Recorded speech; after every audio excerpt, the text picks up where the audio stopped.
चलिए बेटा स्टार्ट करेंगे। तो लास्ट लेक्चर में हमने लॉज ऑफ केमिकल कॉम्बिनेशन किया था। तो टोटल कितने लॉज थे? 5। तो लॉज ऑफ केमिकल कॉम्बिनेशन से जो रिजल्ट हमको मिले थे लॉज ऑफ केमिकल कॉम्बिनेशन से, तो आखिरी लॉ जो था अवोगाद्रोस लॉ, उससे हमें पता चला था कि volume and number of moles एक दूसरे के volume and number of atoms एक दूसरे के प्रोपोर्शनल होने चाहिए। जितनी ज़्यादा वॉल्यूम होगी उतने ज़्यादा नंबर ऑफ मॉलिक्यूल्स प्रेजेंट होने चाहिए। तो जो पांचों लॉस थे उसके बाद की कहानी आज हम करेंगे।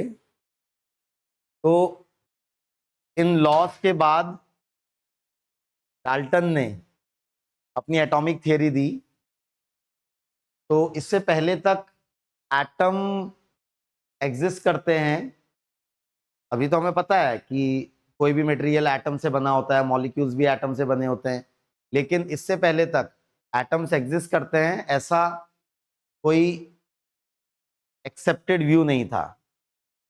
कि एक जनरल व्यू जो है साइंटिफिक वर्ल्ड में एटम्स को लेके इससे पहले तक नहीं था। लेकिन ये जो लॉज ऑफ केमिकल कॉम्बिनेशन आए उसके बाद डाल्टन ने भी उसमें से एक लॉ दिया था, और उन्होंने ही फिर उसके बाद अवोगाद्रोस लॉ के बाद अपनी एक थियरी सामने रखी which is called Dalton's atomic theory. तो डाल्टन्स एटॉमिक थियरी है सिंपल सी, क्योंकि प्रेजेंट टाइम में हम इसको बचपन से पढ़ते आते हैं कि everything is made up of atoms. Matter is made up of very small indivisible particle called atoms. Indivisible particles मतलब उनको फर्दर डिवाइड नहीं किया जा सकता। लेकिन अब हमें पता है कि एटम भी किसके बने होते हैं? प्रोटॉन, इलेक्ट्रॉन, न्यूट्रॉन्स के बने होते हैं। तो उस वक्त तक प्रोटॉन, इलेक्ट्रॉन, न्यूट्रॉन डिस्कवर नहीं हुए थे। इलेक्ट्रॉन जो सब एटॉमिक पार्टिकल जिन्हें हम बोलते हैं वो 1800 के एंड में डिस्कवर होना स्टार्ट हुए, 1900 के स्टार्टिंग में। तो डाल्टन एटॉमिक थियरी उन्होंने दी 1808 में। तब तक एटम के जो कंस्टिट्यूएंट पार्टिकल्स हैं उनके बारे में कुछ नहीं पता था। लेकिन हाँ, ये पता था कि पॉजिटिव और नेगेटिव चार्जेस होते हैं, चार्जेस के बारे में पता था, लेकिन वो कैसे एग्जिस्ट करते हैं एटम के अंदर ये नहीं पता था। तो ये 4 मेजर पॉइंट्स हैं डाल्टन एटॉमिक थियरी के। All the atom of a given element are identical in all respect, that is mass, shape and size. कि एटम्स जिनसे मिलके, छोटे छोटे एटम्स जिनसे मिलके कोई भी मटेरियल बना है वो आपस में आइडेंटिकल होते हैं। जैसे कॉपर है, कॉपर के सारे एटम्स आपस में आइडेंटिकल हैं। आयरन के सारे एटम्स आपस में आइडेंटिकल हैं। वो कॉपर के एटम से अलग होंगे लेकिन एक दूसरे के आइडेंटिकल हैं सारे। Atoms can not be created और destroyed by any chemical process. Chemical process में एटम डिस्ट्रॉय नहीं हो सकते ना क्रिएट हो सकते हैं। वो केवल एक कंपाउंड से दूसरे कंपाउंड में ट्रांसफर हो सकते हैं, लेकिन एटम क्रिएट या डिस्ट्रॉय नहीं हो सकते। और चौथा point, atoms of different element are different in nature. Copper के एलिमेंट अलग हैं, एल्यूमिनियम के एटम अलग हैं, हाइड्रोजन के एटम अलग हैं। तो ये कहानी शुरू हुई डाल्टन एटॉमिक थियरी से, एटम के बारे में बात करना। और इसका पूरा बैकग्राउंड जो है वो हमने पिछली क्लास में किया था कि कहाँ से ये थियरी डेवलप होना शुरू हुई। तो जो हमारे लॉज ऑफ केमिकल कॉम्बिनेशन थे उनके उन सबको मिला के एक तरीके से डाल्टन ने ये थियरी सामने रखी। और ये क्लासिफिकेशन ऑफ मैटर हम पहले देख चुके हैं, based on physical properties solid, liquid and gases, and based on chemical properties pure substance and mixture, pure substance, atoms and elements and compounds. तो आज की जो हमें बात करनी है, आज की क्लास बहुत इंपॉर्टेंट है। आज जो बातें हम सीखेंगे ये लगातार हम यूज करते रहेंगे इस चैप्टर में भी और आगे आने वाले चैप्टर्स में भी। तो डाल्टन की एटॉमिक थियरी रखने के बाद एटम की स्टडी और हुई, और साइंटिस्ट ने और केमिस्ट ने और फिजिसिस्ट ने एटम की स्टडी करना शुरू किया। तो मास ऑफ द एटम कितना होता है, इस पर और ज्यादा स्टडी होनी शुरू हुई। ऑब्वियसली एटम बहुत कम मास का होता है, कोई किसी भी एलिमेंट का एक सिंगल एटम बहुत कम मास का होता है। तो इसकी जो एक्सपेरिमेंट्स वगैरह हैं वो हमारे कोर्स में नहीं है कि और फर्दर क्या एक्सपेरिमेंट्स हुए, उस पर हम बात नहीं करेंगे। लेकिन जो रिजल्ट्स निकले, उन रिजल्ट्स के बेसिस पे जो थियरी डेवलप हुई डाल्टन एटॉमिक थियरी के बाद, तो वो हमें पढ़ना है। तो मास ऑफ द एटम को देखना अगर शुरू करें तो कुछ डेफिनेशंस दी गई, क्योंकि मास ऑफ द एटम बहुत कम होता है तो हमें एक नई यूनिट डिफाइन करनी पड़ी। साइंटिस्ट ने एक नई यूनिट डिफाइन करी जो normally day to day life में मास की यूनिट्स यूज होती है। जैसे ऐसा यूनिट क्या है मास की? किलोग्राम, ग्राम भी यूज होता है। तो डे टू डे लाइफ में जो यूनिट्स यूज हो रही हैं वो उनके मुकाबले मास ऑफ द एटम बहुत कम है। एक सिंगल एटम का मास, एक सिंगल एलिमेंट के एटम का मास बहुत कम है। इसलिए एक नई यूनिट डिफाइन की गई ताकि हम मास ऑफ द एटम को अच्छे से एक्सप्रेस कर सकें, और उस यूनिट को नाम दिया गया atomic mass unit. Atomic mass unit short form में हम उसे एएमयू बोलेंगे। तो एटॉमिक मास यूनिट को क्या डिफाइन किया गया? Atomic mass can be defined as a mass of single atom which is measured in AMU or unified mass, where 1 AMU is 1/12th of the mass of 1 C12 atom. C12 carbon 12, carbon 12 के single atom के मास का 1/12 mass define किया गया 1 AMU। खुद C12 का atom बहुत कम मास का होगा, तो उसके 1/12 मास को 1 AMU डिफाइन किया गया। C12 का मतलब क्या होता है?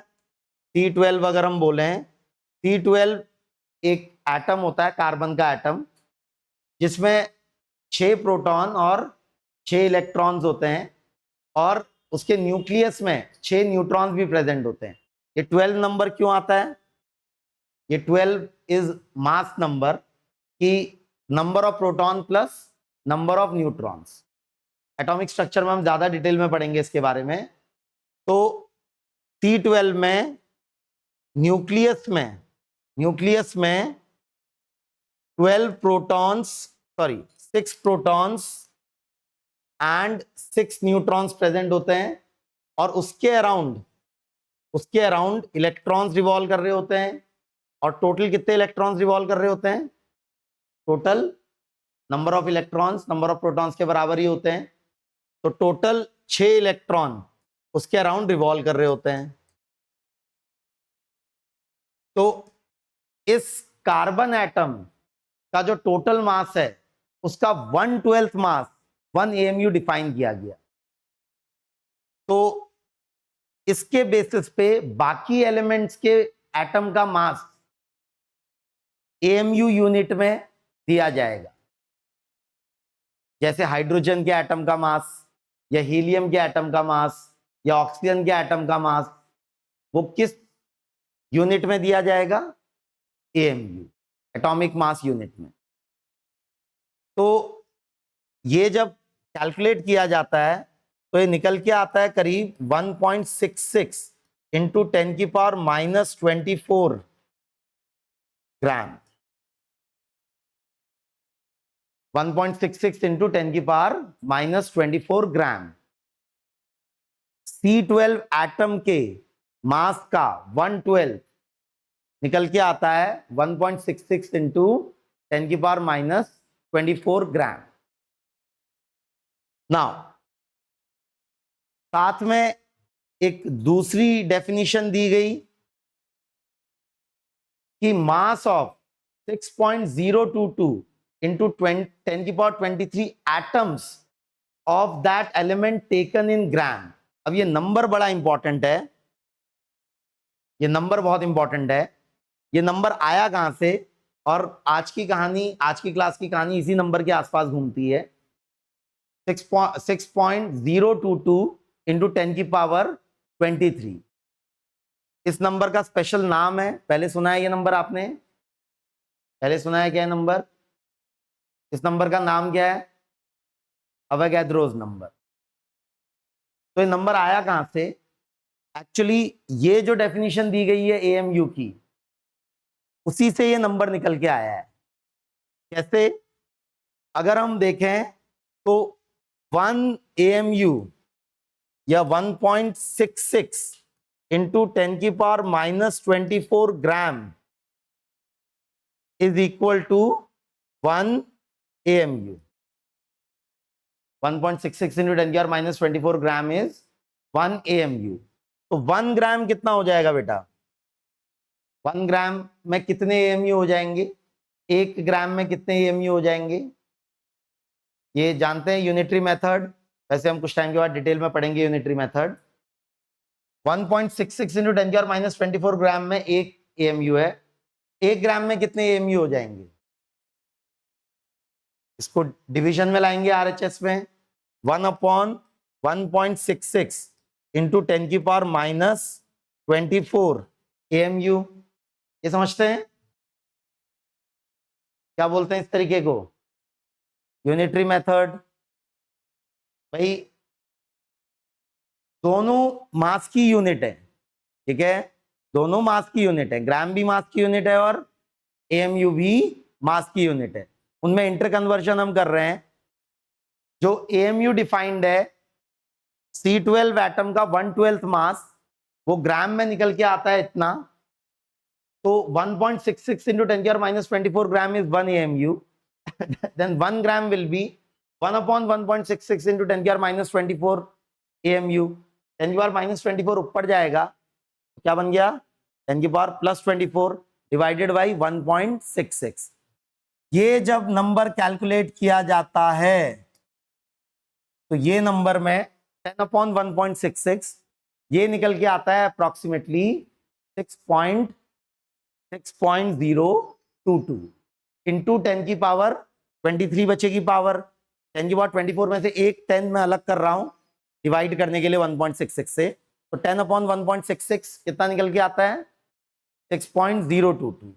तो 6.022 इंटू 10 की पावर 23 AMU। तो मास ऑफ 6.022 इंटू 10 की power 23 atoms of any element in grams, ये इसको नाम दिया गया मोलर एटॉमिक मास। मोलर एटॉमिक मास थोड़ा डेफिनेशन नहीं है, थोड़ा ध्यान से देखेंगे। एक है एटॉमिक मास और एक है मोलर एटॉमिक मास। एटॉमिक मास किस यूनिट में रिप्रेजेंट किया जाता है? AMU में। वहीं मोलर एटॉमिक मास ग्राम्स में। मोलर एटॉमिक मास किस यूनिट में रिप्रेजेंट किया जाता है? ग्राम्स में। वहीं एटॉमिक मास किस यूनिट में रिप्रेजेंट किया जाता है? AMU। लेकिन ये डेफिनेशन इस तरीके की है कि जो न्यूमेरिकल वैल्यू होती है AMU की, वही न्यूमेरिकल वैल्यू होती है ग्राम्स में मोलर एटॉमिक मास की। मतलब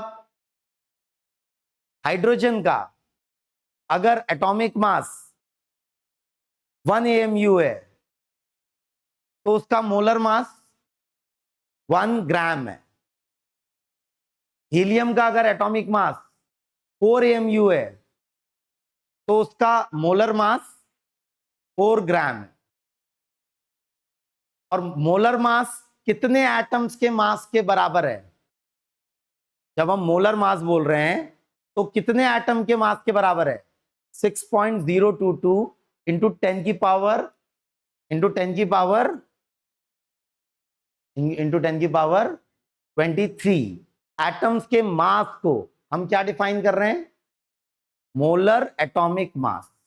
जरा दोनों में अंतर समझेंगे बेटा और दोनों में रिलेशन समझेंगे। दो दो चीजें डिफाइन कर रहे हैं हम, एक है एटॉमिक मास और एक है molar atomic mass. Atomic mass is mass of single atom, वहीं molar atomic mass is mass of 6.022 into 10 की पावर 23 एटम्स। और डेफिनेशन इस तरीके से दी गई है, डेफिनेशन इस तरीके से दी गई है कि जो एएमयू में न्यूमेरिकल वैल्यू होती है एक एटम के मास की, वही numerical value molar atomic mass की होती है इन विच यूनिट? ग्राम। दो फिजिकल क्वांटिटीज, दो अलग अलग यूनिट्स, दोनों मास की यूनिट्स हैं। एटॉमिक मास बहुत छोटा होगा, एक एटम के मास की बात हो रही है ना एटॉमिक मास में, वहीं मोलर एटॉमिक मास में कितने एटम्स के मास की बात हो रही है? 6.022 इंटू 10 की पावर 23 एटम्स के मास की बात हो रही है। बड़ा नंबर है काफी। इतने एटम्स मिलके ग्राम में मास दे देते हैं। एक एटम का मास इतना कम होता है, एक सिंगल एटम का मास इस रेंज में होता है 10 की पावर -24 ग्राम में, लेकिन 6.022 इंटू 10 की पावर 23 एटम्स का मास नॉर्मल जो हमारी यूनिट है ग्राम्स, उसके रेंज में आ जाता है।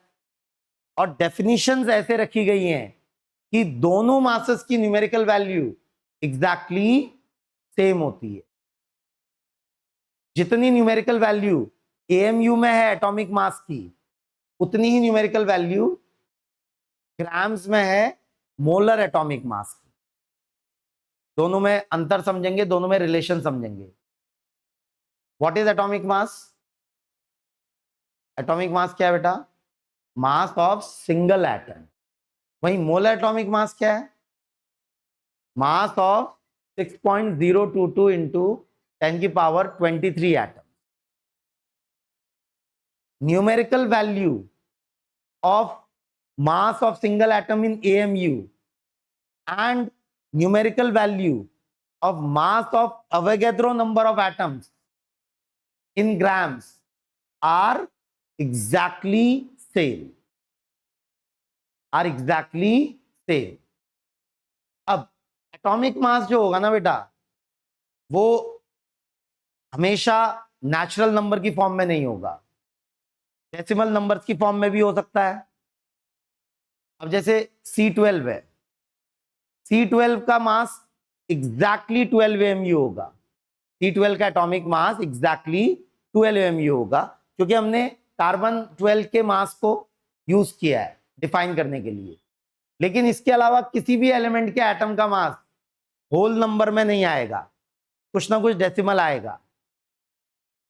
तो जब आप पीरियोडिक टेबल भी देखते हैं बेटा, पीरियोडिक टेबल अगर ध्यान से देखें, कोई भी पीरियोडिक टेबल, तो पीरियोडिक टेबल अगर ध्यान से देखें तो पीरियोडिक टेबल में दो चीजें जरूर दिखाई होती हैं, एक है एटॉमिक नंबर और एक है एटॉमिक मास। ये atomic number and this is average atomic mass. Average इसलिए क्योंकि आइसोटोप्स होते हैं, पता है आइसोटोप आपको, वैसे हम एटॉमिक स्ट्रक्चर में पढ़ेंगे। एक सिंगल एलिमेंट के एक से ज्यादा आइसोटोप्स हो सकते हैं, वो हम देखेंगे एटॉमिक स्ट्रक्चर में जब हम प्रोटॉन न्यूट्रॉन इलेक्ट्रॉन समझ चुके होंगे। तो हाइड्रोजन का एटॉमिक मास देखिए कितना लिखा हुआ है, नजर आ रहा है क्या? कितना लिखा हुआ है? 1.008 1.008 AMU, ये उसका एटॉमिक मास है। तो हाइड्रोजन के 6.022 इंटू 10 की पावर 23 एटम्स का मास कितना होगा? 1.008 ग्राम। हीलियम का देखिए बेटा, हीलियम का कितना लिखा हुआ है? क्या एग्जैक्टली 4 है? एग्जैक्टली 4 है क्या? डेसिमल में है ना, क्या है? 4.003, 4.003 क्या? 4.003 क्या यूनिट क्या है? AMU। ये उसके एक एटम का मास है हीलियम के, और हीलियम के एवोगैड्रो नंबर ऑफ एटम्स का मास कितना हो जाएगा? 4.003 ग्राम। ऐसे करके सारे एलिमेंट्स को देखें तो किसी भी एलिमेंट में ये नंबर तो होल नंबर है, लेकिन एटॉमिक नंबर तो होल नंबर है। ये एटॉमिक नंबर का मतलब होता है नंबर ऑफ प्रोटॉन्स और number of electrons in the atom, वो होल नंबर होगा। लेकिन एटॉमिक मास देख रहे हैं आप, कहीं भी होल नंबर है क्या? कहीं एक जगह ये आ गया, बट वो भी डेसिमल के बाद कुछ हो सकता है, 98.0001 ऐसे करके कुछ हो सकता है, बट उसको अप्रोक्सीमेटली वो दिखाया। किसी भी एटम का एटॉमिक मास होल नंबर नहीं है। एटॉमिक नंबर होल नंबर है, but atomic mass whole number नहीं है। इवन कार्बन को देखिए, कार्बन का एवरेज एटॉमिक मास उसने 12.01 लिखा हुआ है, क्योंकि कार्बन के भी आइसोटोप एग्जिस्ट करते हैं। ये C12 होता है, फिर C14 भी होता है। तो उन सब का मास का एवरेज वो कितने परसेंटेज में एग्जिस्ट कर रहे हैं, ये पीरियोडिक टेबल में ये अलग अलग एलिमेंट्स के लिए ये बातें आपको नजर आएंगी। अब जैसे कोई एलिमेंट उठा लें हम यहां से, जैसे हमने उठाया निकल, या हमने उठाया जिंक। जिंक का है 65.39 एटॉमिक मास, मतलब उसके एक एटम का मास कितना है? जिंक के एक एटम का मास 65.39 AMU, और उसके अवोगैड्रो नंबर ऑफ एटम्स का मास क्या होगा? 65.39 ग्राम। ये समझ रहे हैं क्या? तो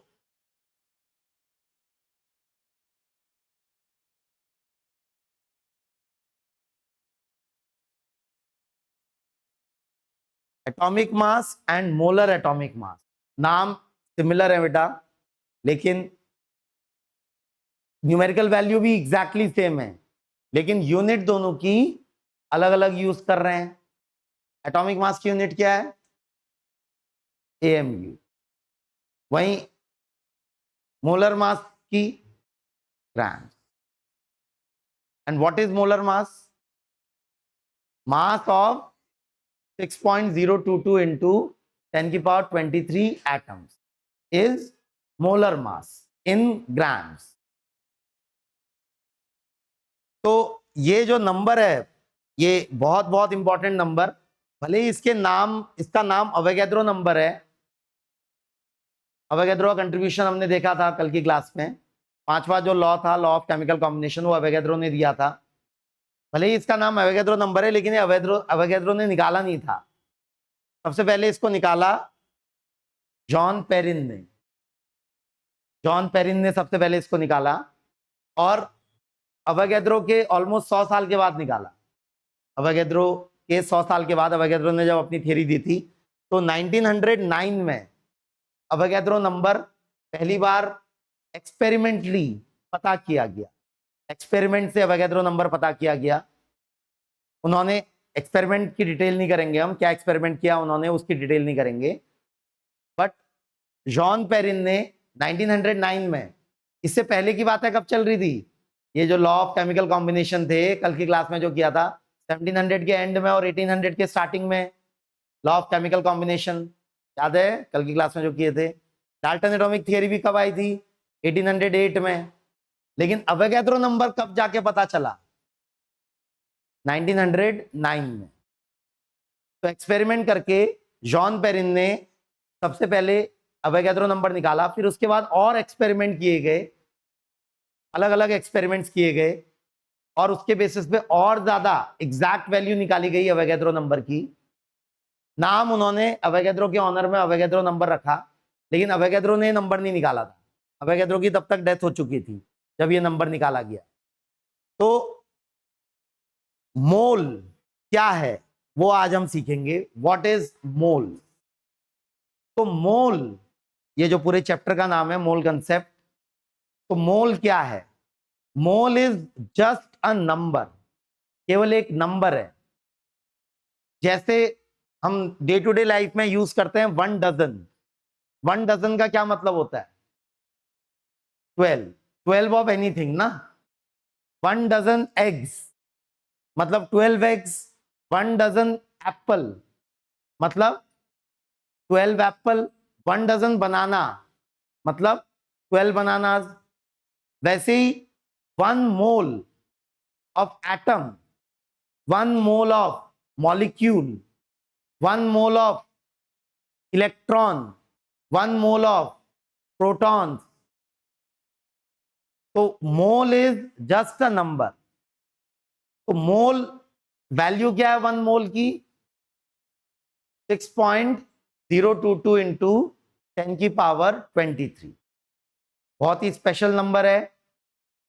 और ये नंबर ऐसे जो एएमयू में भी डिफाइन किया हमने, और फिर अवोगैड्रो नंबर जो वैल्यू निकल के आई है, तो एएमयू में एटॉमिक मास की न्यूमेरिकल वैल्यू और ग्राम में मोलर मास की न्यूमेरिकल वैल्यू एग्जैक्टली सेम आएगी। सबसे इंपॉर्टेंट कंसेप्ट यही है बेटा यहाँ पे, कि एएमयू में एटॉमिक मास की वैल्यू और ग्राम में मोलर एटॉमिक मास की वैल्यू सेम आएगी। And what is molar atomic mass? फिर से, व्हाट इज मोलर एटॉमिक मास?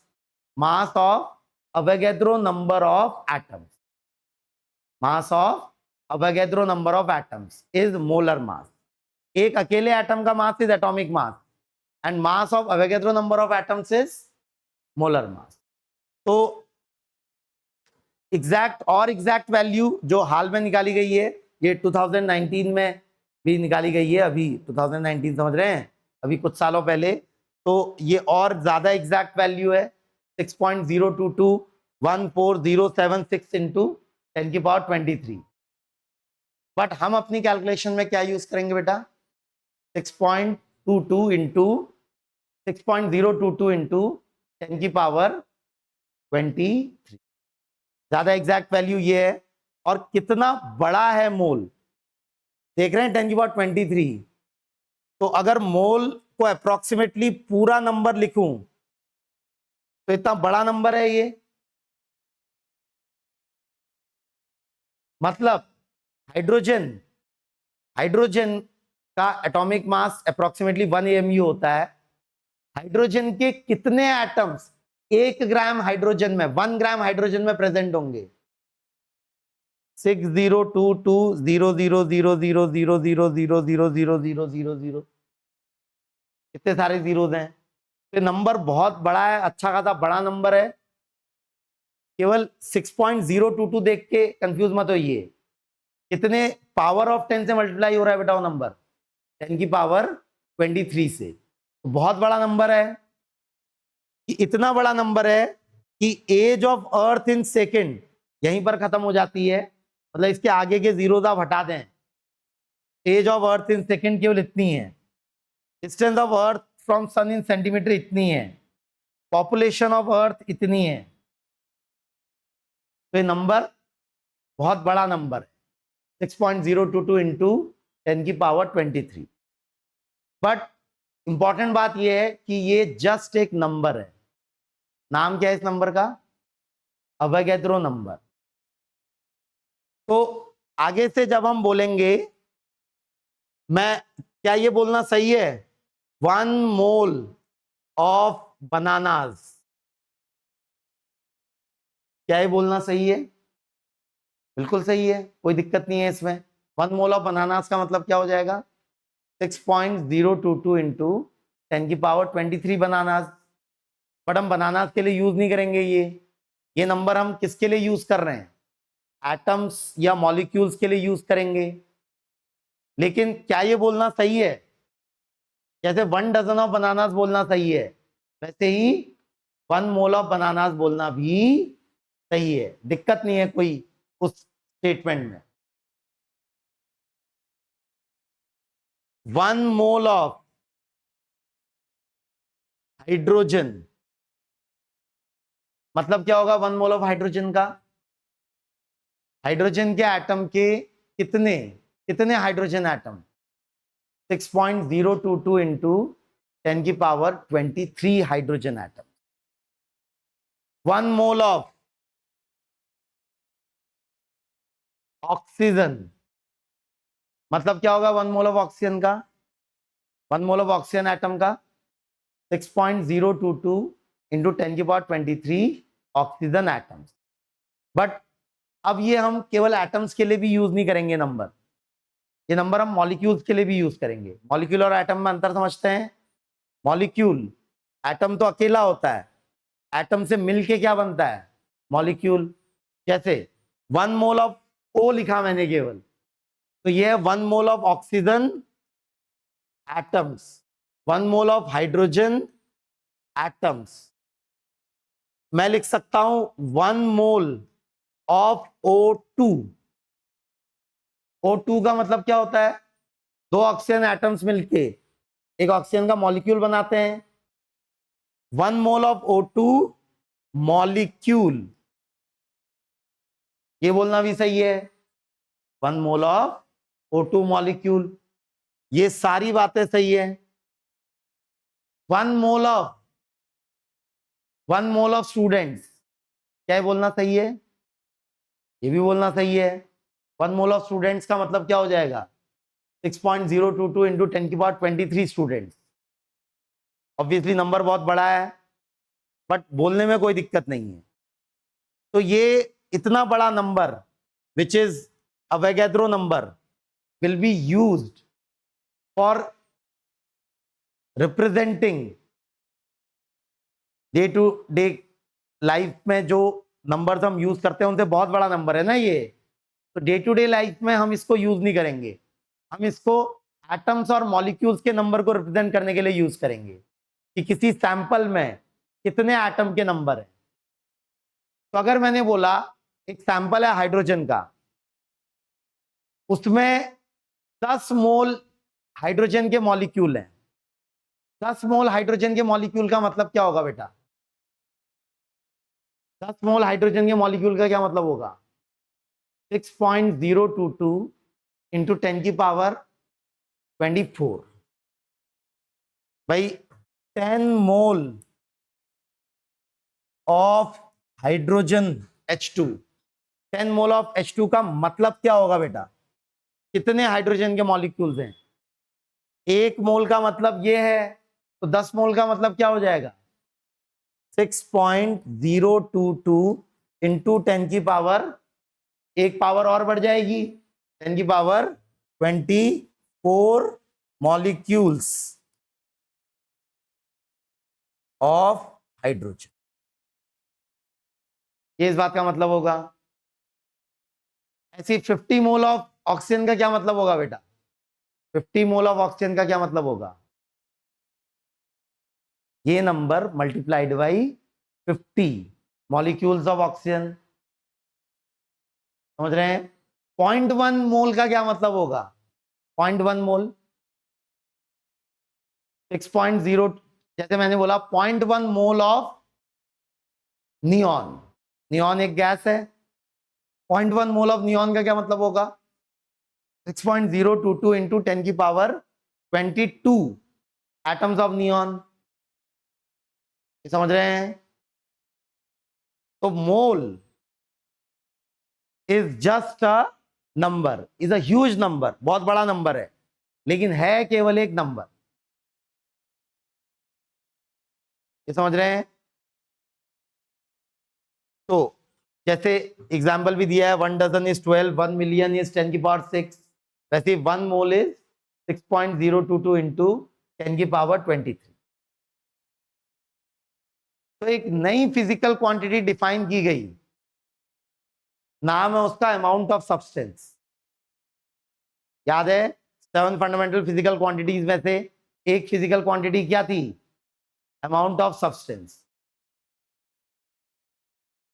और वो रिप्रेजेंट, उसके लिए यूनिट क्या यूज की गई, मोल।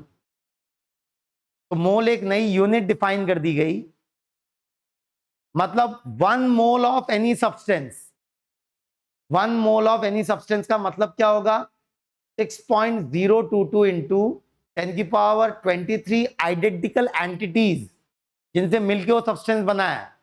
वो एंटिटीज एटम हो सकती हैं, वो एंटिटीज मॉलिक्यूल भी हो सकती हैं। जैसे कार्बन डाइऑक्साइड है, कार्बन डाइऑक्साइड एक एटम है या मॉलिक्यूल है? मॉलिक्यूल है ना कार्बन डाइऑक्साइड। वहीं हीलियम एटम है या मॉलिक्यूल है? एटम है। तो 2 moles of helium, 2 moles of CO2, दोनों में number of molecules and number of atoms बराबर होंगे। अमाउंट ऑफ सब्सटेंस, ये नई फिजिकल क्वांटिटी डिफाइन कर दी गई कि कोई भी सब्सटेंस जो आइडेंटिकल एंटिटीज से मिलके बना है, बहुत सारी छोटी छोटी छोटी छोटी आइडेंटिकल एंटिटीज से मिलके बना है। भाई आपके पास CO2 गैस का सैंपल है, तो उसमें एक सिंगल एटम तो नहीं है CO2 का, बहुत सारे एटम्स हैं CO2 CO2 CO2 CO2 के। या फिर आपके पास सैंपल है हीलियम का, तो उसमें एक हीलियम का एटम तो नहीं है, बहुत सारे एटम्स हैं हीलियम के। तो आइडेंटिकल स्मॉल स्मॉल स्मॉल, छोटी छोटी छोटी आइडेंटिकल एंटिटीज से मिलके जो सब्सटेंस बना है, तो उस आइडेंटिटी, छोटे छोटे आइडेंटिकल आइडेंटिटीज कितने में, कितने नंबर्स में प्रेजेंट है, उसको रिप्रेजेंट करेगा हमारा एक नई फिजिकल क्वांटिटी, जिसको हम नाम दे रहे हैं अमाउंट ऑफ सब्सटेंस। और यूनिट क्या है बेटा उस अमाउंट ऑफ सब्सटेंस की? तो 1 मोल ऑफ एनी सब्सटेंस का मतलब क्या होगा बेटा? कि जिन आइडेंटिकल एंटिटीज से मिलके वो सब्सटेंस बना है, जिन आइडेंटिकल, वो सब्सटेंस बेटा एलिमेंट भी हो सकता है, कंपाउंड भी हो सकता है ना। एलिमेंट का मतलब और कंपाउंड का मतलब अंतर समझ रहे हैं बेटा? एलिमेंट और कंपाउंड में, एलिमेंट सिंगल सिंगल एटम से मिलके बना होगा और कंपाउंड मॉलिक्यूल से मिलके बना होगा। समझ रहे हैं? एलिमेंट और कंपाउंड। हीलियम, हीलियम एटम से मिलके बना है तो वो एलिमेंट है, वो सब्सटेंस। वहीं CO2 मॉलिक्यूल से मिलके बना है तो वो कंपाउंड है। ये समझ रहे हैं क्या?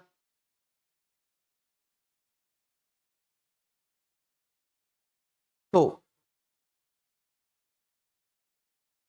इस चैप्टर के साथ हमें कुछ और भी पढ़ना है,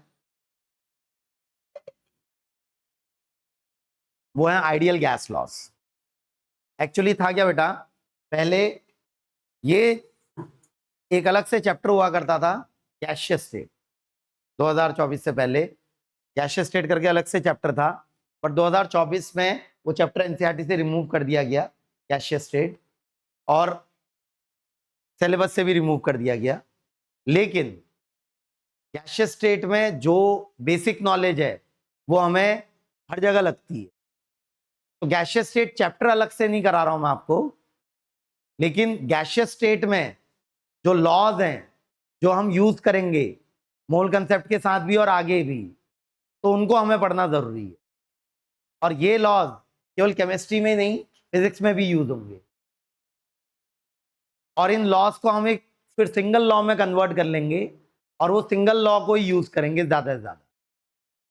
तो गैसेस को स्टडी किया गया, गैसेस के बिहेवियर को स्टडी किया गया। तो गैसेस के बिहेवियर को एक्सप्रेस करती हैं कुछ फिजिकल क्वांटिटीज।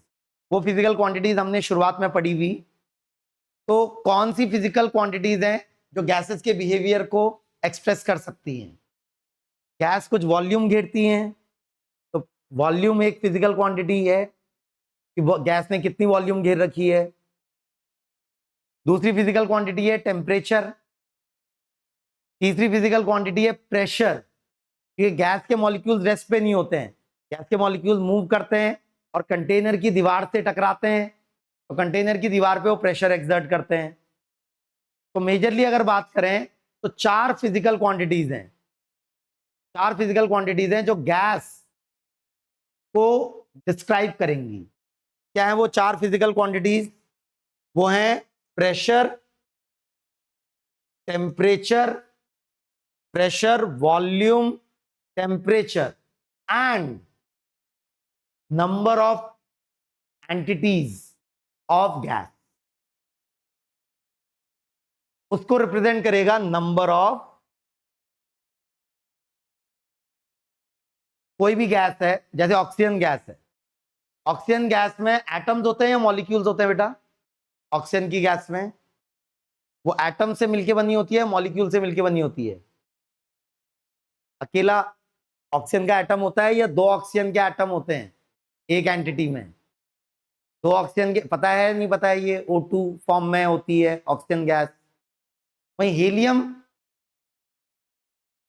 हीलियम एटम होते हैं केवल, उसमें एक एक इंडिविजुअल एटम होता है। तो स्मॉल एन क्या है? स्मॉल एन रिप्रेजेंट करेगा नंबर ऑफ एंटिटीज और यूनिट होगी स्मॉल एन की moles. N is number of moles. अगर मैंने बोला 2 मोल हैं गैस के, इसका मतलब क्या होगा? 2 मोल है O2 के, इसका मतलब होगा 2 multiplied by 6.022 into 10⁻23 molecules of oxygen. तो ये नंबर बार बार ना लिखना पड़े मुझे, तो हमने एक मोल को वो डिफाइन कर दिया ना, वो नंबर। एक mole of anything is that number of entities. तो n इज नंबर ऑफ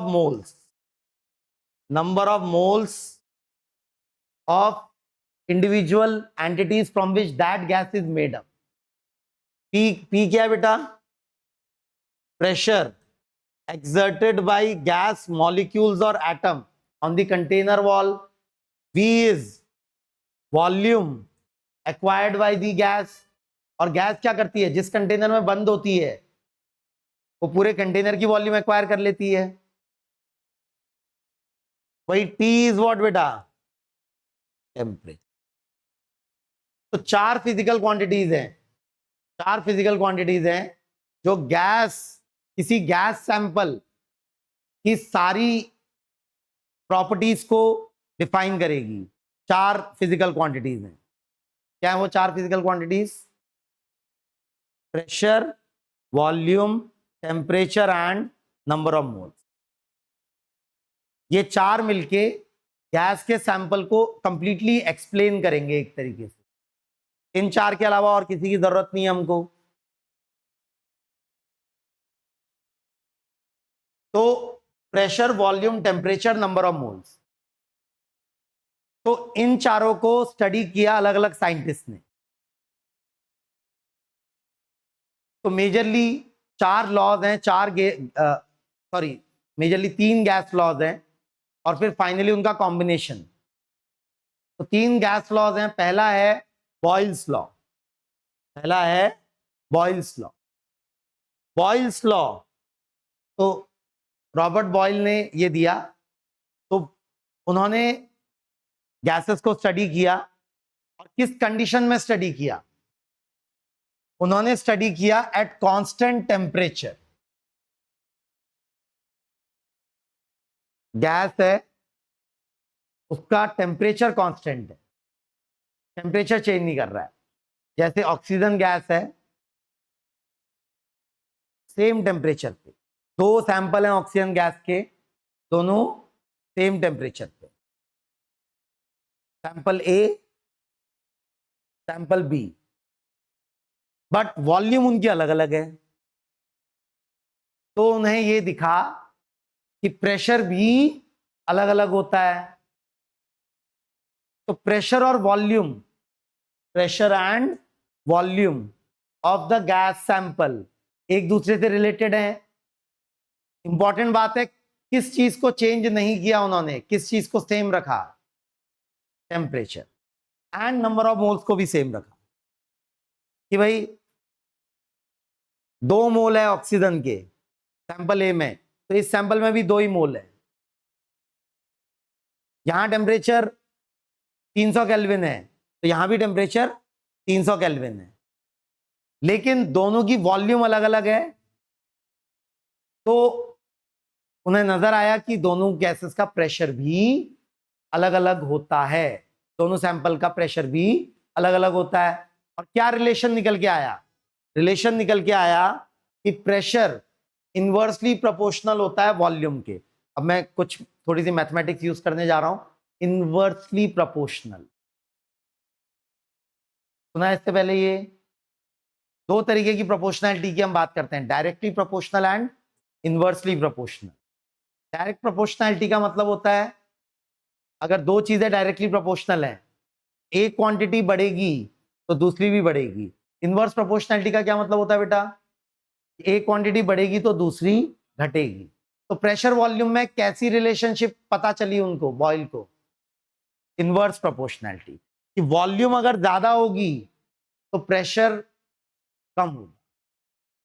तो pressure was coming inversely proportional to volume, ये प्रोपोर्शनैलिटी का सिंबल है। तो वॉल्यूम को अगर मैं एलएचएस में ले जाऊंगा तो प्रेशर के साथ मल्टीप्लाई हो जाएगी वो। तो प्रेशर इनटू वॉल्यूम क्या रह रही है, कांस्टेंट। कब कांस्टेंट रह रही है प्रेशर इनटू वॉल्यूम बेटा, जब temperature and number of moles उसके सेम है। ना टेम्परेचर अलग है ना नंबर ऑफ मोल्स अलग है। तो ये लॉ एक्सपेरिमेंटली रॉबर्ट बॉयल ने दिया। फिर ये ग्राफ है बेटा उसका, ये इनवर्स प्रोपोर्शनैलिटी का ग्राफ है। अगर वाई एक्सिस में प्रेशर है, एक्स एक्सिस में वॉल्यूम है, तो स्ट्रेट लाइन ग्राफ नहीं आएगा। ये ग्राफ इस शेप का आएगा अलग अलग टेम्परेचर्स पे। इनवर्स प्रोपोर्शनैलिटी का जो ग्राफ होता है बेटा, ये ग्राफ क्या बता रहा है कि वॉल्यूम जब कम है तो प्रेशर ज्यादा है, वॉल्यूम बढ़ते जा रही है तो प्रेशर क्या होते जा रहा है, प्रेशर कम होते जा रहा है। देख रहे हैं, वॉल्यूम बढ़ते जा रही है तो प्रेशर क्या होते जा रहा है, कम होते जा रहा है। इनवर्स प्रोपोर्शनैलिटी का जो ये ग्राफ है, स्ट्रेट लाइन शेप का नहीं है, जैसे कर्व है। एक्चुअली ये कर्व एक बहुत स्पेशल कर्व है जो कि आप मैथमेटिक्स में डिटेल में पढ़ेंगे बाद में। इसको बोला जाता है हाइपरबोला। ये जो इनवर्स प्रोपोर्शनैलिटी का कर्व है, का नाम क्या है, हाइपरबोला। अगर दो चीजों का मल्टीप्लीकेशन कांस्टेंट है, x into Y is constant, तो x और y के बीच का आप ग्राफ प्लॉट करेंगे तो ग्राफ ऐसा आएगा, x into Y is constant. तो जब x 0 होगा तब y बहुत बड़ा होगा, और जब x बहुत बड़ा होगा तब y बहुत छोटा होगा। जब वॉल्यूम कम है तो प्रेशर बहुत ज्यादा होगा, और जब वॉल्यूम ज्यादा है तो प्रेशर बहुत कम होगा। मतलब इमेजिन करिए बेटा, एक बलून है, उसके अंदर गैस है, गैस का कुछ टेम्परेचर है, कुछ नंबर ऑफ मोल्स हैं। अब वो बलून एक्सपैंड करता जा रहा है, मतलब उसकी वॉल्यूम क्या होती जा रही है, बढ़ती जा रही है, लेकिन टेम्परेचर चेंज नहीं कर रहा, और गैस के नंबर ऑफ मोल्स भी उतने ही हैं, चेंज नहीं कर रहे हैं। तो अगर वो बलून एक्सपैंड करता जाएगा तो उसके एटम्स के द्वारा बलून की दीवारों पे लगने वाली प्रेशर क्या होती जाएगी, कम होती जाएगी। तो ये लॉ कौन सा बेटा, लॉ का नाम क्या है, बॉयल्स लॉ, पहला गैस लॉ, पहला गैस लॉ बॉयल्स लॉ। तो बॉयल ने किस कंडीशन में स्टडी किया बेटा गैसेस को, कंडीशन क्या थी, constant temperature and number of moles. Constant temperature and number of moles में क्या ऑब्जर्व हुआ बॉयल को, कि प्रेशर और वॉल्यूम एक दूसरे के कैसे प्रोपोर्शनल होते हैं, इनवर्स। कि pressure into volume remains constant, मतलब वॉल्यूम अगर डबल हो जाती है तो प्रेशर हाफ हो जाता है, वॉल्यूम अगर ट्रिपल हो जाती है तो प्रेशर 1/3 हो जाएगा, वॉल्यूम अगर 10 गुना बढ़ जाएगी तो प्रेशर 1/10 हो जाएगा। समझ रहे हैं, तो PV is equal to constant. दूसरा गैस लॉ क्या है, चार्ल्स लॉ। तो जैक चार्ल्स ने इसको दिया था, उन्होंने भी गैसेस को स्टडी किया, बट बॉयल ने जिस कंडीशन में स्टडी किया उससे अलग कंडीशन में स्टडी किया चार्ल्स ने। बॉयल ने किस चीज को कांस्टेंट रखा था बेटा, टेम्परेचर को and number of moles. Charles ने प्रेशर को कांस्टेंट रखा, प्रेशर रिमेनिंग कांस्टेंट। चार्ल्स ने क्या किया, चार्ल्स ने प्रेशर को कांस्टेंट रखा और उसको स्टडी किया। तो प्रेशर को कांस्टेंट रख के जब चार्ल्स ने प्रेशर और नंबर ऑफ मोल्स दोनों को कांस्टेंट रखा गैस सैंपल में, और किन दो चीजों को स्टडी किया, वॉल्यूम एंड टेम्परेचर को स्टडी किया, तो क्या नजर आया उन्हें नजर आया कि volume is directly proportional to temperature. Direct proportionality का क्या मतलब होता है बेटा, कि टेम्परेचर जितना ज्यादा होगा वॉल्यूम भी उतनी ज्यादा होगी। और ग्राफ कैसा होता है डायरेक्ट प्रोपोर्शनैलिटी का, स्ट्रेट लाइन। तो स्ट्रेट लाइन ग्राफ मिले वॉल्यूम और टेम्परेचर के बीच। इनवर्स प्रोपोर्शनैलिटी का ग्राफ की शक्ल कैसी होती है बेटा, कर्व। क्या नाम है उस कर्व का, हाइपरबोला। इनवर्स प्रोपोर्शनैलिटी के ग्राफ का नाम होता है हाइपरबोला। वहीं डायरेक्ट प्रोपोर्शनैलिटी का ग्राफ कैसी शक्ल का बनता है बेटा, स्ट्रेट लाइन। मैथ्स में और डिटेल में सीखेंगे हम उसको। तो वॉल्यूम वर्सेस टेम्परेचर जब ड्रॉ किया अलग अलग प्रेशर पे, तो स्ट्रेट लाइन ग्राफ्स आ रहे हैं। एक सिंगल प्रेशर पे जब मैं वॉल्यूम बढ़ा रहा हूं, जब टेम्परेचर बढ़ा रहा हूं, तो वॉल्यूम भी क्या होती जा रही है बेटा, बढ़ती जा रही है। तो इस चार्ल्स लॉ के लिए इमेजिन करिए आप फिर से, वो गैस सैंपल है बलून में गैस सैंपल है, आप उसको हीट देते जा रहे हैं, तो उसका टेम्परेचर बढ़ता जा रहा है, तो बलून क्या होते जा रहा है, फैलता जा रहा है। आप प्रेशर को कांस्टेंट रख रहे हैं ना, इस बार प्रेशर कांस्टेंट रख रहे हैं आप किसी तरीके से, तो फैलने दे रहे हैं बलून को, तो आप टेम्परेचर बढ़ा रहे हैं। तो टेम्परेचर जितना बढ़ाएंगे वॉल्यूम भी क्या होती जाएगी बेटा, वॉल्यूम भी बढ़ती जाएगी। टेम्परेचर डबल कर देंगे तो वॉल्यूम भी डबल हो जाएगी, लेकिन इस यूनिट में, डिग्री सेल्सियस में नहीं, इस यूनिट में टेम्परेचर को डबल करेंगे तो वॉल्यूम डबल होगी, kelvin, not in degree Celsius. Degree Celsius जो है वो एब्सोल्यूट यूनिट नहीं है, नेगेटिव डिग्री सेल्सियस भी एग्जिस्ट करता है ना टेम्परेचर। तो ध्यान रखेंगे टेम्परेचर की क्या यूनिट यूज होगी बेटा, यहाँ केल्विन। केल्विन में ही टेम्परेचर, तो केल्विन में अगर 300 केल्विन है टेम्परेचर, किसी वॉल्यूम पे है गैस, अगर आपने डबल करके टेम्परेचर 600 केल्विन कर दिया, कीपिंग प्रेशर कांस्टेंट, तो वॉल्यूम भी क्या हो जाएगी, डबल हो जाएगी, वॉल्यूम डबल हो जाएगी। तो हियर टेम्परेचर का ध्यान रखेंगे बेटा, temperature must be in kelvin, must be in kelvin, kelvin में ही होना चाहिए टेम्परेचर। दूसरा लॉ क्या है बेटा, दूसरा लॉ क्या है, गैस लॉ, चार्ल्स लॉ। पहला लॉ क्या था, बॉयल्स लॉ। दूसरा लॉ क्या है, चार्ल्स लॉ। तीसरा एक्सपेरिमेंट किया गे लुसाक ने। गे लुसाक ने एक लॉ ऑफ केमिकल कॉम्बिनेशन भी दिया था, और गे लुसाक ने तीसरा गैस लॉ गे लुसाक ने दिया है। गैसेस को स्टडी किया उन्होंने भी। उन्होंने किस कंडीशन में स्टडी किया, अब उन्होंने क्या किया, उन्होंने वॉल्यूम को कांस्टेंट रखा। बॉयल ने किसको कांस्टेंट रखा था, बॉयल ने किसको कांस्टेंट रखा था, टेम्परेचर को। चार्ल्स ने प्रेशर को, गे लुसाक ने वॉल्यूम। वॉल्यूम कांस्टेंट रखा और टेम्परेचर को बढ़ाया, तो क्या नजर आया कि प्रेशर भी बढ़ रहा है।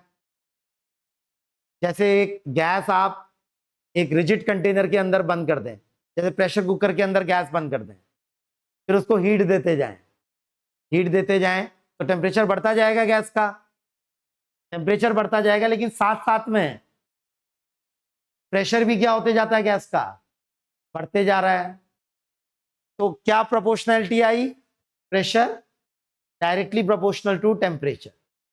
मतलब टेम्परेचर डबल करेंगे तो प्रेशर भी डबल हो जाएगा, टेम्परेचर 5 गुना कर देंगे तो प्रेशर 5 टाइम्स हो जाएगा। बट फिर से ध्यान रखेंगे टेम्परेचर किस यूनिट में होना चाहिए, इन केल्विन। मैं बार बार क्यों फोकस कर रहा हूं बेटा इस पे, क्योंकि जब सवालों पे उतरेंगे ना हम, बहुत बार डेटा डिग्री सेल्सियस में दिया होगा, बहुत बार डेटा क्या होगा, जानबूझ के डिग्री सेल्सियस में देगा ताकि आप गलती करें कि टेम्परेचर को डिग्री सेल्सियस में यूज करने। बट हम ध्यान रखेंगे यूनिट कन्वर्जन का, डिग्री सेल्सियस में यूज नहीं करेंगे हम टेम्परेचर, किसमें यूज करेंगे, केल्विन। वो गलतियां करवाने के लिए आपको बार बार डिग्री सेल्सियस में देगा बेटा, बट हमें किसमें यूज करना है बेटा, हमें किसमें यूज करना है, केल्विन। नाउ तो जो ग्राफ बन रहा है यहाँ प्रेशर वर्सेस टेम्परेचर का, लीनियर ग्राफ बनेगा क्योंकि डायरेक्ट प्रोपोर्शनैलिटी है। इनवर्स प्रोपोर्शनैलिटी का ग्राफ कैसा था बेटा, हाइपरबोला। और लीनियर प्रोपोर्शनैलिटी का ग्राफ कैसा है, स्ट्रेट लाइन। तो ये स्ट्रेट लाइन ग्राफ बनेंगे। फिर अवोगाद्रो लॉ तो हम जानते हैं पहले से, Avogadro law, law of chemical combination में भी था, जो पांचवा लॉ था लॉ ऑफ केमिकल कॉम्बिनेशन का। तो अवोगाद्रो लॉ रिलेट करता है volume and number of moles को, कि जितने ज्यादा वॉल्यूम होगी गैस सैंपल की उतने ज्यादा नंबर ऑफ मोल्स होंगे उसके at constant pressure and temperature. Equal volume of gas under same condition of temperature and pressure contains equal number of molecule. तो अवोगाद्रो ने ये लॉ दिया था। तो टोटल हमारे पास कितने गैस लॉज हैं बेटा, टोटल कितने गैस लॉज हैं, 4। क्या क्या है वो गैस लॉज, पहला लॉ क्या है, बॉयल्स लॉ, दूसरा चार्ल्स लॉ, तीसरा ये-लुसाक लॉ, और चौथा अवोगाद्रोस लॉ। क्या बोलता है बॉयल्स लॉ, एक बार लिखें तो बॉयल्स लॉ क्या बोलता है, मैथमेटिकली बोले तो बॉयल्स लॉ क्या बोलता है, किन दो क्या कांस्टेंट होता है बॉयल्स लॉ में, टेम्परेचर। टेम्परेचर को कांस्टेंट रखता है वो गैस की, तो क्या रिलेशन मिलता है वहां से कि pressure into volume is equal to constant. Pressure और वॉल्यूम इनवर्सली प्रोपोर्शनल है तो उनका मल्टीप्लिकेशन कांस्टेंट रहता है।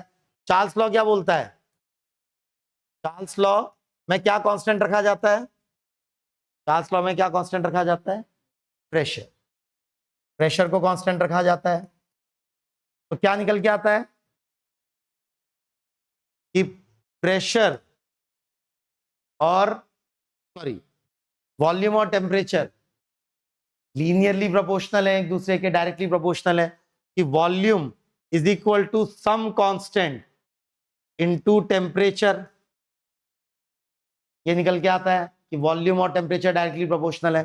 तीसरा लॉ क्या है, ये-लुसाक लॉ।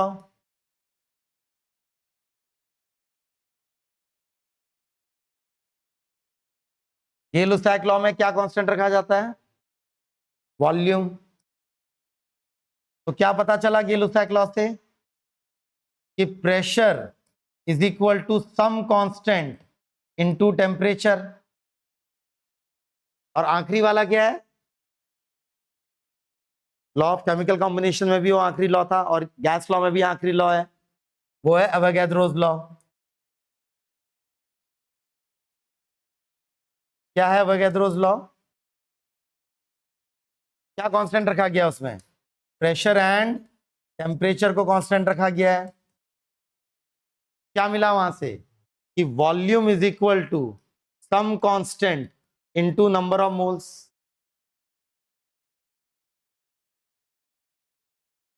चारों लॉ देख रहे हैं बेटा, इन चारों लॉस को एक सिंगल लॉ में कंबाइन किया, इन चारों लॉस को एक सिंगल लॉ में कंबाइन किया, जिस लॉ का हम नाम देते हैं आइडियल गैस इक्वेशन। क्या नाम है बेटा, तो आगे से क्या होगा, अभी तो हम पढ़ रहे हैं चारों लॉज, लेकिन आगे से यूज करते वक्त हम इंडिविजुअली एक एक लॉ को यूज नहीं करेंगे, हम आइडियल गैस इक्वेशन यूज करेंगे, सिंगल इक्वेशन यूज करेंगे। लेकिन आई कहां से है पता होना चाहिए आपको, ideal gas equation. Ideal gas equation in चारों लॉज से मिलके बनी है। तो जब इनको कंबाइन करते हैं, pressure into volume should be constant, volume should be constant into temperature, pressure should be constant into temperature, and volume is equal to some constant into number of moles. जब इन चारों को कंबाइन करते हैं बेटा तो एलएचएस में रखा जाता है प्रेशर इनटू वॉल्यूम, आरएचएस में आ जाएगा number of moles and temperature, साथ में एक कांस्टेंट आएगा,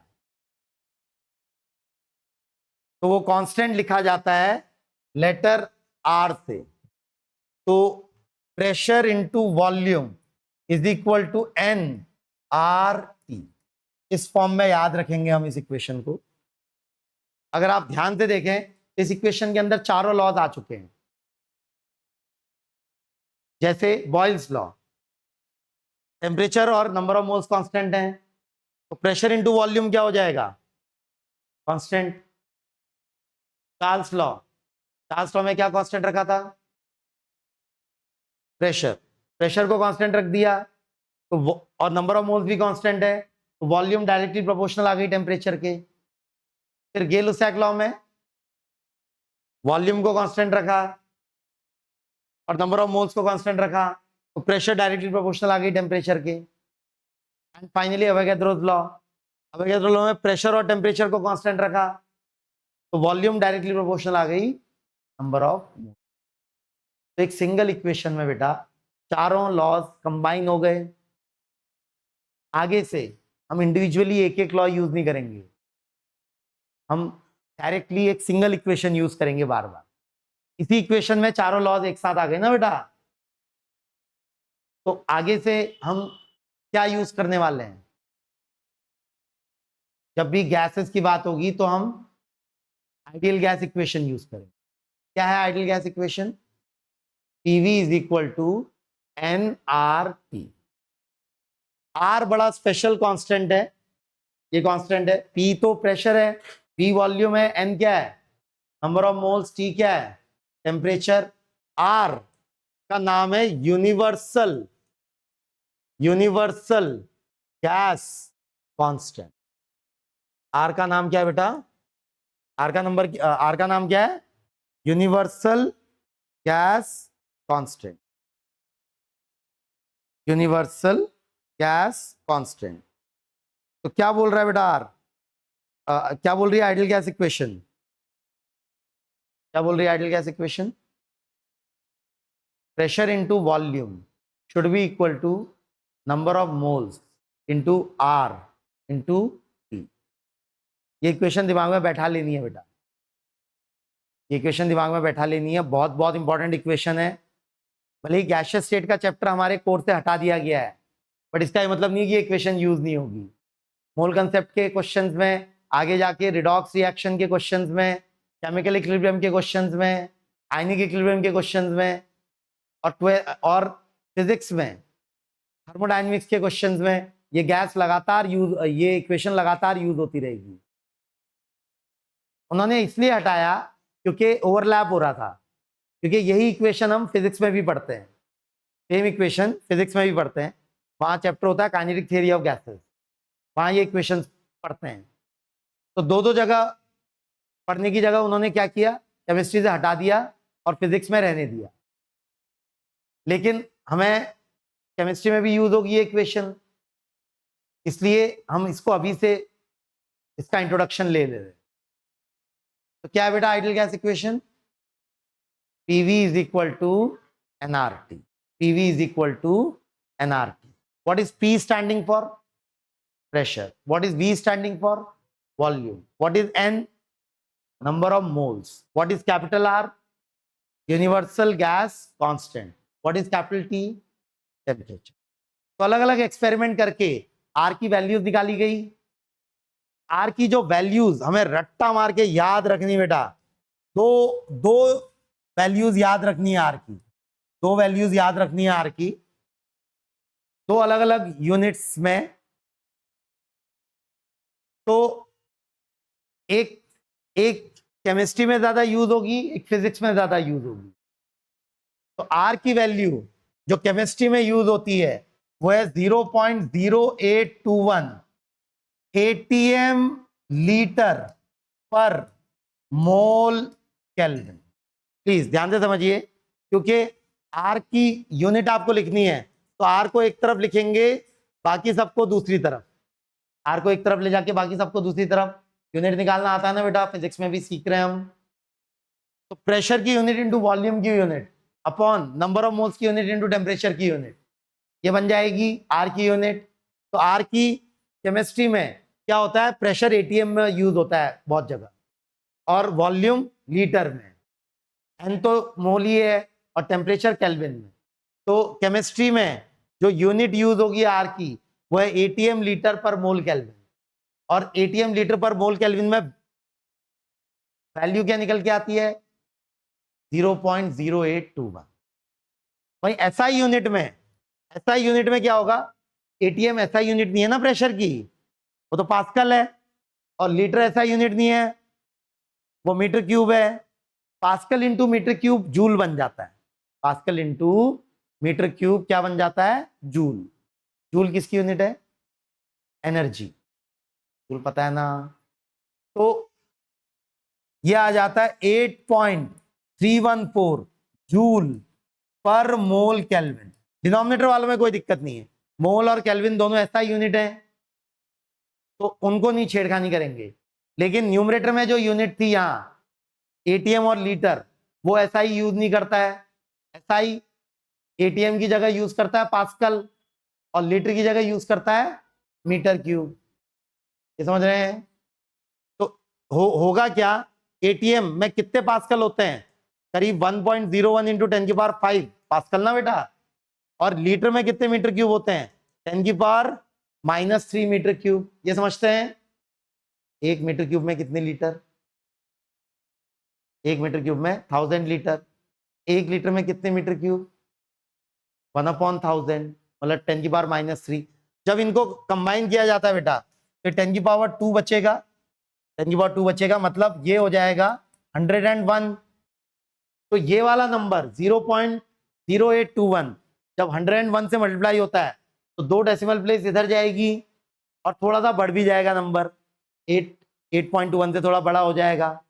तो नंबर क्या हो जाता है ऐसा यूनिट में, 8.314। समझ रहे हैं क्यों थोड़ा सा अंतर आ रहा है। एटीएम लीटर पर मोल केल्विन में क्या वैल्यू है बेटा यूनिवर्सल गैस कांस्टेंट की, 0.0821। वहीं ऐसा यूनिट क्या है यूनिवर्सल गैस कांस्टेंट की, 8.314 जूल पर मोल केल्विन। और एटीएम लीटर पर मोल केल्विन में क्या वैल्यू है, 0.0821। और ऐसा यूनिट में क्या वैल्यू है, 8.314। दोनों रट्टा मार के याद रखनी है, दोनों यूज होंगी बेटा। केमिस्ट्री में हम ये वाली वैल्यू ज्यादा यूज करेंगे और फिजिक्स में ये वाली वैल्यू ज्यादा यूज करेंगे। कभी कभी केमिस्ट्री में ये भी यूज हो सकती है, डिपेंड करता है डेटा किस यूनिट में दिया है, डिपेंड करेगा ना कि प्रेशर वॉल्यूम किस यूनिट में दिए। नंबर ऑफ मोल्स और टेम्परेचर में कोई दिक्कत नहीं है, नंबर ऑफ मोल हमेशा किस में दिया होगा, एक ही यूनिट है उसकी मोल। और टेम्परेचर अगर डिग्री सेल्सियस में दिया है तो हम उसको केल्विन में कन्वर्ट कर लेंगे। दिक्कत आती है प्रेशर और वॉल्यूम की यूनिट में। केमिस्ट्री में अलग यूनिट्स यूज होती हैं प्रेशर की, फिजिक्स में अलग यूनिट्स यूज होती हैं प्रेशर की। वॉल्यूम की केमिस्ट्री में अलग यूनिट यूज होती हैं और फिजिक्स में अलग यूनिट यूज होती है, तो उनमें इंटर कन्वर्जन करना आना चाहिए। इसीलिए सीखा था ना हमने पिछली क्लास में, याद है, प्रेशर की अलग अलग यूनिट्स में इंटर कन्वर्जन और वॉल्यूम की अलग अलग यूनिट्स में इंटर कन्वर्जन। ठीक है,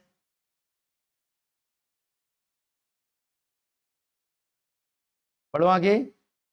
तो ये जो आइडियल गैस इक्वेशन है इस पर बेस्ड क्वेश्चन हम अगली क्लास में स्टार्ट करेंगे, इसके सवाल हम अगली क्लास में करेंगे। तो क्लास एंड करेंगे एक निमोनिक से, क्योंकि आपको गैस लॉस को याद करने में मदद करेगा। एक निमोनिक से क्लास को एंड करेंगे। ये बहुत बार ना याद नहीं रहता कि भाई बॉयल, चार्ल्स, गै-लुसैक और अवोगाद्रो याद रहता है यूजुअली, बट इनमें कंफ्यूजन होने लगता है कि बॉयल्स में क्या कांस्टेंट था और किन के बीच रिलेशन था, चार्ल्स में क्या कांस्टेंट था किसके बीच रिलेशन था, गै-लुसैक में क्या कांस्टेंट था और किसके बीच रिलेशन था, इसमें कंफ्यूजन होने लगता है। तो इसके लिए एक निमोनिक बता रहा हूं बेटा कि ये कंफ्यूजन अवॉइड हो आपको। तो निमोनिक है boiling point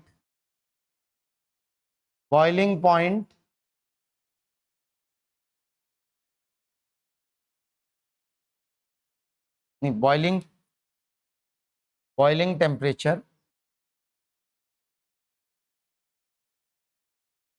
temperature, constant pressure,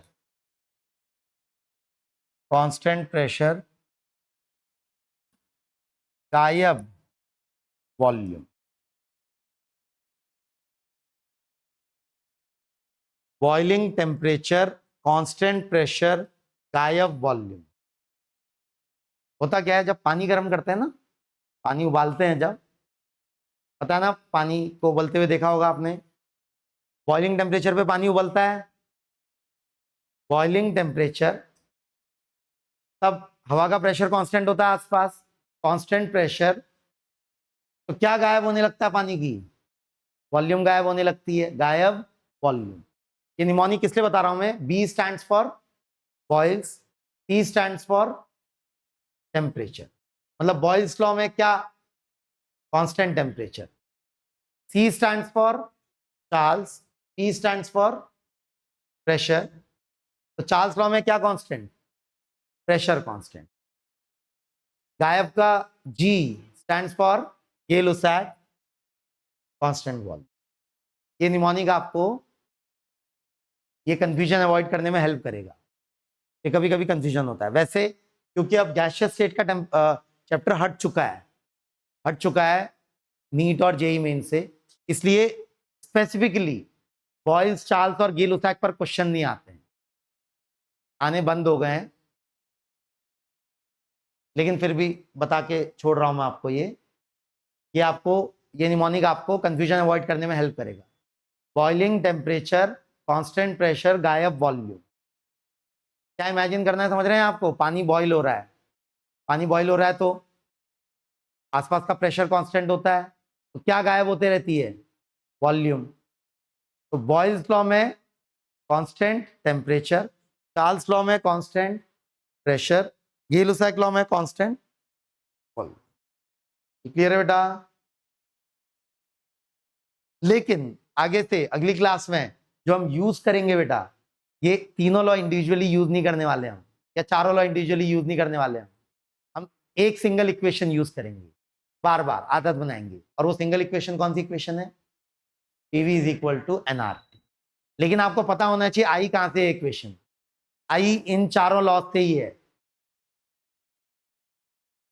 चारों का कंट्रीब्यूशन है, चारों ने इंडिविजुअली एक्सपेरिमेंट करके फिर ये लॉस कंबाइन हो गए और इक्वेशन क्या बन गई, PV is equal to NRT. Clear है, चलिए कंटिन्यू करेंगे।